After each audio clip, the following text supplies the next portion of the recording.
नमस्कार, मैं राजकिशोर और आप देखना शुरू कर चुके हैं न्यूज़ बाल विभाग। चुनावी सीजन चालू है और घड़ियां दिशा में तेज गति से घूर्णी कर दी है शुरू और समय नज़दीक। सभी पार्टी जो सरकार में है और विपक्ष में है, जो नहीं दिखती थी, सभी दिखने लगी, अपने अपने एजेंडे के साथ आए बाहर और क्या करते हैं ऐलान। आइए जानते हैं आज इस पूरी रिपोर्ट में। चढ़ा है बिहार में चुनावी बुखार और आखिर में किसकी बनेगी सरकार, जनता जनार्दन तय करेगी। लेकिन अभी पार्टी क्या क्या दावे कर रहे हैं अपने अपने लोक लुभावन एजेंडे में, आइए देखते हैं और देखते रहेंगे चुनावी सीजन में चुनावी बुखार किसकी बनेगी सरकार में। काफी जोर शोर से कही थी कि हम जब तक जीवित रहेंगे हम किसी के साथ गठबंधन नहीं करेंगे, और उसके कारण थे हम जिस तरीके की बदलाव करने की कोशिश कर रहे हैं उसमें आपको जीरो लेवल से बदलाव करना पड़ेगा। ये हमसे कुछ लोग कहते हैं कि पहले वहाँ पहुँच क्यों नहीं जाते, तब तो कुछ भी किया जा सकता है। ऐसे नहीं होगा। आप कैसे पहुँचते हैं उससे तय होगा कि आप वहाँ जाके क्या कर पाइएगा।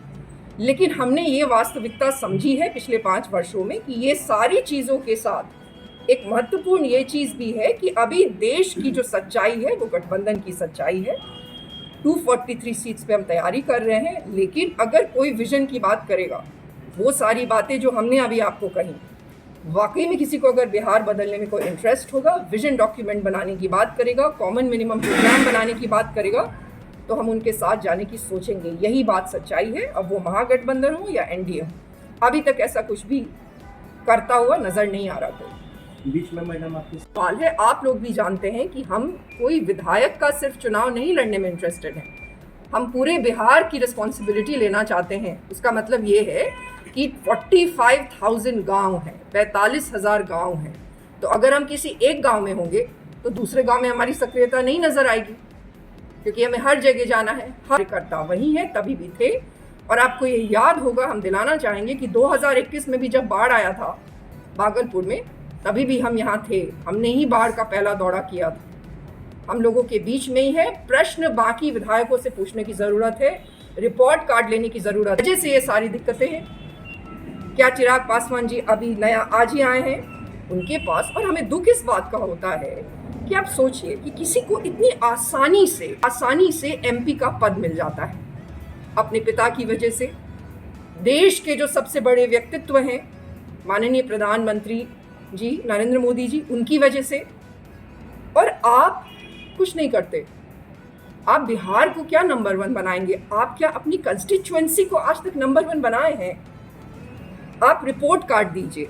365 डेज होते हैं एक साल में। पुष्पम प्रिया चौधरी जी वो बिहार के विभिन्न जिलों का भ्रमण कर रही हैं, प्रखंडों और गांवों में जा रही हैं।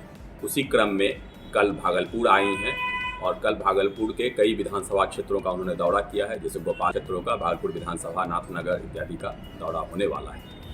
मुख्य उद्देश्य यह है महायान यात्रा का कि बिहार को उसकी महानता की वापसी के लिए वो उस गौरव का एहसास दिलाना है जो 2020 से पुष्पम प्रिया चौधरी जी लगातार कर रही हैं। बिहार के आज 11 वर्ष बेमिसाल सेवा, समर्पण, सुशासन के लिए, आज हर गरीबों के कल्याण के लिए, उत्थान के लिए, मानवता के क्षेत्र में, ज्ञान के क्षेत्र में, विज्ञान के क्षेत्र में हम चहुं ओर बढ़े। विकास की गति को इन्होंने जमीन पर उतारा। इंफ्रास्ट्रक्चर के क्षेत्र में आज देखें कि नभ थल जल के अंदर हम किस गति से बढ़े। आज युद्ध नहीं, शांति के लिए एक अग्रदूत के रूप में भी हमने कदम बढ़ाया है। आतंकवाद, उग्रवाद, अपराध से मुक्त राष्ट्र और समाज की कल्पना को भी हमने साकार किया है। देश के प्रधानमंत्री नरेंद्र मोदी जी के नेतृत्व में जो कहते हैं सो करते हैं।